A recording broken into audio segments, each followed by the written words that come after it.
Hey guys, John here, Vapor Running Technologies. Today, really want to talk about automation versus manual configuration on our vapor running cabinets. We get this question quite frequently.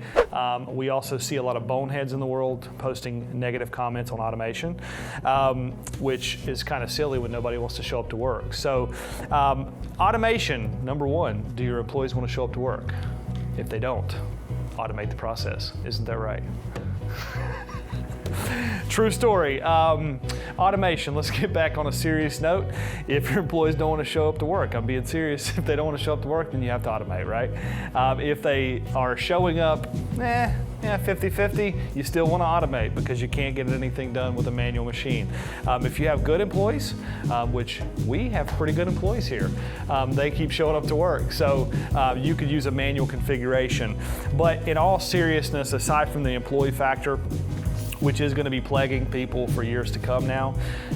You have the repeatability factor, and you also have the amount of parts that you're going to be blasting. So if you're blasting the same part over and over each day by the hundreds or the thousands, then you seriously want to look into automation. It's going to give you the fastest, highest, most quality output using an automated cabinet.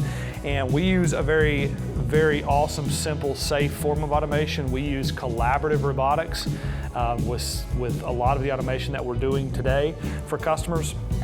Super easy to program, extremely safe. Collaborative robots were built to work around humans, and again, it's very precise, very effective.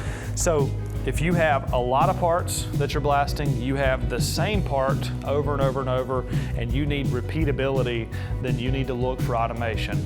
Now, on the manual side of things, so let's say you're not blasting hundreds and thousands of parts, but you could be blasting hundreds of parts over a very extended period of time, then automation's probably not the most fitting for you, and you need to look towards the manual cabinets that we build.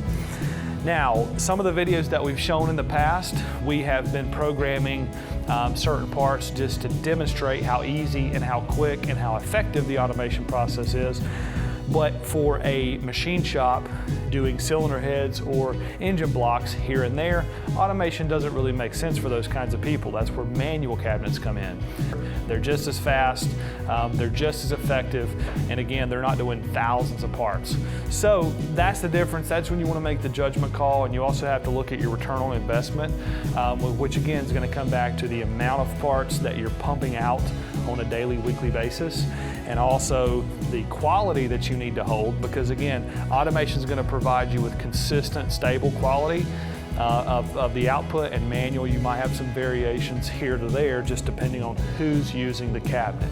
But if you guys have questions on how we can help, how we can automate a vapor hunting system, which we've built a lot of custom cabinets in the past 2 years, whether it's conveyor belt systems, robotic systems, what have you, then you need to give the sales team a call or shoot them an email.